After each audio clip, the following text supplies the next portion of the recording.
بڑی عجیب کہانیاں لکھی ہیں. فرماتے ہیں کہ سلطان محمود ایک نیک بادشاہ تھا.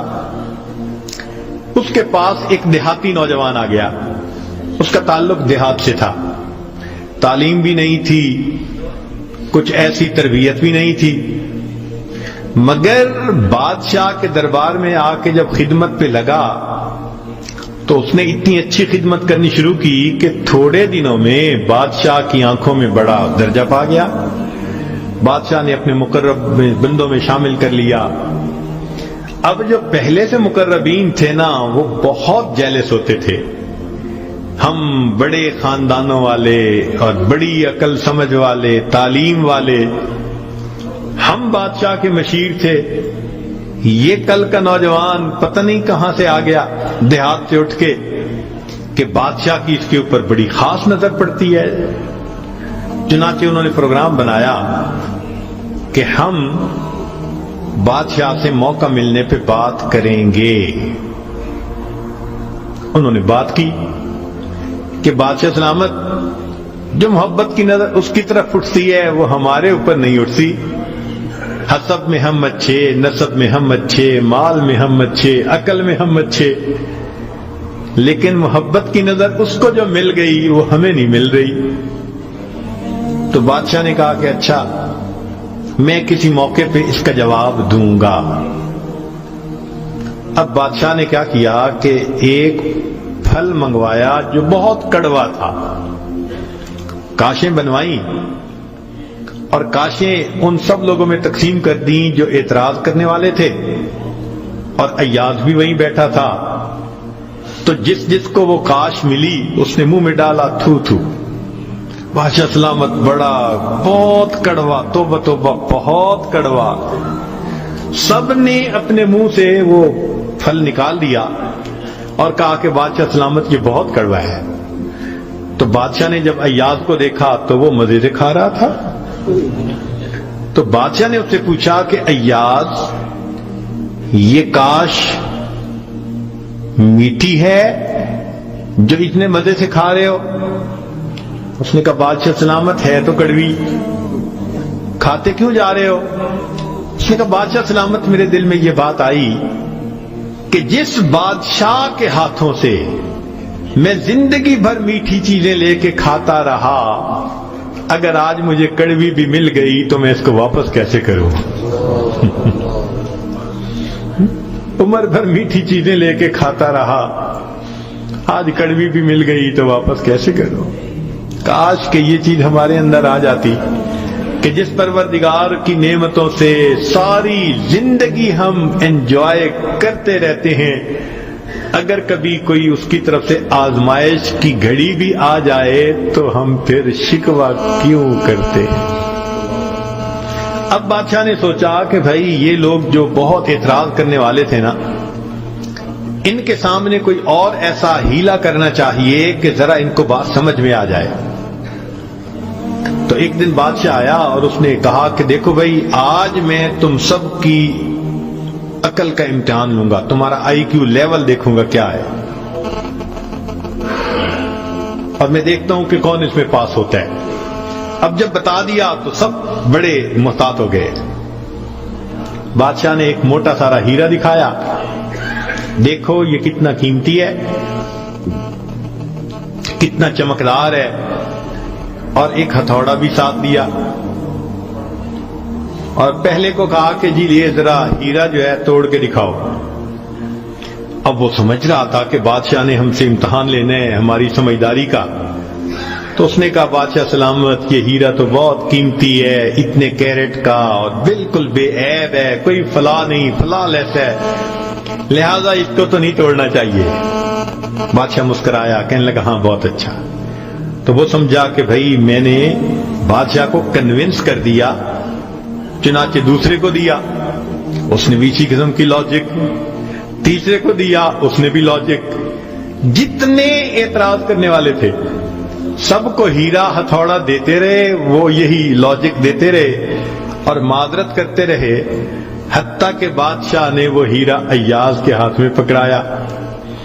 جب ایاز کو کہا ایاز اسے توڑو, ایاز نے اس کو نیچے فرش پہ رکھا، دے کے مارا ہتھوڑا اور اس کے ٹکڑے ٹکڑے کر دیے۔ اب جب اتنے قیمتی ہیرے کے ٹکڑے ہو گئے تو وہ تو سارے خوش ہو گئے، آج اس کا گنوار پن کھلا، اس کی جہالت کھلی، بے وقوف، کیا پتا اس کو یہ کتنی قیمتی چیز تھی۔ تو وہ ایکسپیکٹ کرنے لگے کہ آج تو بادشاہ اس کو دھکا دے دے گا دربار سے۔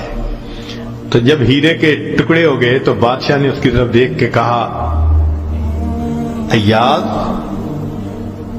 تو نے ہیرے کے ٹکڑے کر دیے، اتنے قیمتی ہیرے کے؟ تو ایاز نے آگے سے سمپل سا آنسر دیا کہ بادشاہ سلامت، آپ نے مجھے حکم دیا تھا ہیرے کو توڑ دو۔ اب میرے سامنے دو آپشن تھی، یا تو اتنے قیمتی ہیرے کو توڑ دیتا، یا پھر میں انکار کرتا تو آپ کے حکم کو توڑ دیتا۔ میری نظر میں آپ کا حکم ایسے سینکڑوں ہیروں سے زیادہ قیمتی تھا، لہذا اس کو کم قیمت سمجھتے ہوئے میں نے آپ کے حکم کو نہیں توڑا، میں نے ہیرے کو توڑ دیا۔ تو بھئی جتنا ایاز کے دل میں بادشاہ کے حکم کا احترام تھا، کاش ہم بندوں کے دل میں پروردگار کے حکم کا ایسا احترام آ جاتا۔ ہم خواہشوں کو توڑ دیں، تمناؤں کو توڑ دیں، اپنی امیدوں کو توڑ دیں، ہم کبھی بھی حکم خدا کو نہ توڑیں۔ تیسرا واقعہ لکھا کہ ایک دن ایک معترض جو تھا وہ آیا اور اس نے کہا کہ بادشاہ سلامت، یہ جو آپ کا زیادہ ہے نا چہیتا ایاز، ہمیں لگتا ہے کہ یہ خزانے سے چیزیں چراتا ہے، ہمیں تو شک ہے۔ بادشاہ نے پوچھا کیسے ہے؟ اس نے کہا جی ایک جگہ کلوزٹ بنائی ہوئی ہے اس نے، اور یہ صبح و شام اس کلوزٹ کا دروازہ کھولتا ہے اور دیکھتا رہتا ہے اور تالا لگا کے چابی اپنے پاس رکھتا ہے، چابی کسی کے ہاتھ میں نہیں دیتا۔ تو بادشاہ سلامت، ہمیں تو پکا شک ہے کہ آپ کے خزانے سے اس نے قیمتی چیزیں چرا کے رکھی ہیں اور یہ صبح و شام دیکھتا ہے ان کو۔ بادشاہ نے اسی وقت ایاز کو بلوا لیا، لوگوں کے سامنے پوچھا، ایاز تمہاری کوئی کلوزٹ ہے ایسی؟ جی۔ تالا لگا کے رکھتے ہو؟ جی۔ صبح شام کھول کے دیکھتے بھی ہو؟ جی۔ لاؤ چابی اس کی۔ ایاز نے چابی نکال کے دے دی۔ بادشاہ نے ایک آدمی کو بھیجا کہ جاؤ اور کلوزٹ میں جو کچھ پڑا ہے سب اٹھا کے یہ کہ لے کے آؤ۔ اب جب وہ گیا تو ایاز تو مطمئن کھڑا رہا، مگر معترضین بڑے خوش ہوئے، آج پکڑا گیا، آج سمجھ لگے گی بادشاہ کو یہ کیسا بددیانت انسان۔ تھوڑی دیر گزری تو جو گیا تھا وہ تالا کھول کے کیا دیکھتا ہے کہ اس میں ایک پرانا سا لباس ہے اور ایک پرانا سا جوتا رکھا ہوا اور کچھ بھی نہیں۔ بڑا حیران ہوا، اس کو یہ صبح بھی دیکھتا ہے شام بھی دیکھتا ہے۔ وہ اس کو لے کے بادشاہ کے پاس آیا۔ بادشاہ سلامت، کلوزٹ میں یہ دو چیزیں تھیں۔ بادشاہ نے کہا ایاز بس یہی کچھ تھا؟ جی یہی تھا۔ ایاز یہ تو اتنی قیمتی نہیں کہ تم ان کو تالے میں رکھو اور صبح شام اس کو جا جا کے دیکھو۔ ایاز نے کہا کہ بادشاہ سلامت میرے لیے قیمتی ہے۔ پوچھا کیوں؟ کہ بادشاہ سلامت، جب میں پہلی مرتبہ آپ کی خدمت میں حاضر ہوا تھا، میں دیہاتی سا لڑکا تھا، یہ تہبند باندھی تھی، یہ کرتا پہنا تھا، یہ جوتا پہنا ہوا تھا، میں نے اس کو اپنے لیے پریزرو کر کے رکھ لیا۔ اب روز صبح اور شام میں دروازہ کھولتا ہوں، اپنے نفس کو مخاطب کر کے کہتا ہوں ایاز بادشاہ کے احسانات کو مت بھولنا، تمہیں جو اس نے رتبہ دیا تمہاری اوقات تو یہ تھی، تمہاری اوقات یہ تھی۔ میں صبح بھی اپنے آپ کو یاد دلاتا ہوں میں شام بھی اپنے آپ کو یاد دلاتا ہوں۔ مولانا لکھتے ہیں کاش کہ یہ صفت اللہ ہمیں بھی عطا فرماتا، ہم بھی اپنے ابتدا کو دیکھتے، کیا حال تھا،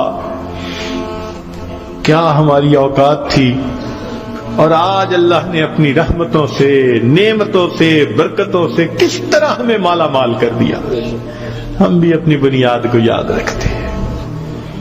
تو اگر ایک دنیا کا غلام اپنے مالک کے حکم کو اتنا قیمتی سمجھتا ہے تو ہم تو اللہ کے ویسے ہی بندے ہیں، غلام سے بھی ایک درجہ نیچے، ہم تو اللہ کی ملک ہیں، مخلوق ہیں اس کی۔ لہذا ہمیں چاہیے کہ اللہ رب العزت کے حکم کی عظمت کو سامنے رکھیں، ہمیشہ خیال رکھیں کہ حکم خدا کبھی بھی ٹوٹنے نہ پائے۔